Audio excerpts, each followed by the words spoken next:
Have you ever wondered why there's so much debt? Or why the experts and authorities seem completely unable to solve the current debt crisis? Well, the reason they can't solve it is because they're trying to fix and repair the existing banking system. But the existing banking system is completely flawed. It's the existing system that has buried all of us under a massive mountain of debt. In the next 3 minutes, I'll show you how the design of the banking system guarantees that the vast majority of people end up in debt, and why allowing the banks to go back to business as usual would be the worst thing for the economy and for society as a whole. First, where do you think all this debt came from?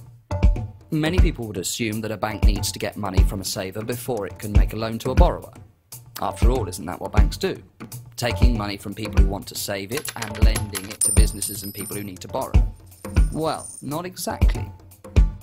Here's a fact that not many people know. A bank doesn't actually need to have any real money before it can make a loan to someone. When you take out a mortgage from the bank doesn't take that money from somebody's grandma's life savings. No, instead, they simply open up a computer and type some numbers into your account. You get a huge wad of money in your account, and you also get a huge wad of debt that you'll be repaying over the next 25 years. But the money that you borrowed was created out of nothing and just typed into your account. We know that's hard to believe, but you don't need to take our word for it. The Bank of England themselves say that when banks make loans, they create additional bank deposits for those that have borrowed the money. These bank deposits are just the numbers in your account. And Martin Wolf, the chief economics editor at the Financial Times, says that the essence of the contemporary monetary system is the creation of money out of nothing by private banks, often foolish lending.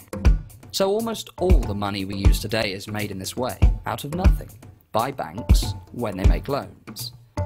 And the only way that we as the public can get our hands on this money is to go into debt to the banks. In other words, almost every pound that we need in the economy to run shops, businesses, factories, schools and hospitals must first be borrowed by us from a high street bank. And if one person has £1 million, the rest of us must be £1 million in debt. If we try not to go into debt, then the banks would be unable to create money and the economy would grind to a halt. This is effectively a whole-scale privatisation of the power to create money. I know what you're probably thinking, but this is no conspiracy. We've been through over 500 documents from the Bank of England to make absolutely sure that this is how the system works. From this research, we've developed a simple solution to the debt crisis. It involves removing this power to create money from the banks and making sure that money, whether it's cash or electronic money, can only be created by the Bank of England. Any new money would be created and spent into the economy instead of being lent by banks to people who already have too much debt. This new money would allow us, collectively, to reduce our total debts to the banks and help us to end the debt crisis. The authorities are trying to patch up a system that is fundamentally broken. If we let them continue, then we will all end up even deeper in debt. And problems like poverty, extreme inequality and economic chaos will get worse and worse. We need a solution to the crisis that doesn't involve passing the costs back onto ordinary people. And we need you to get involved.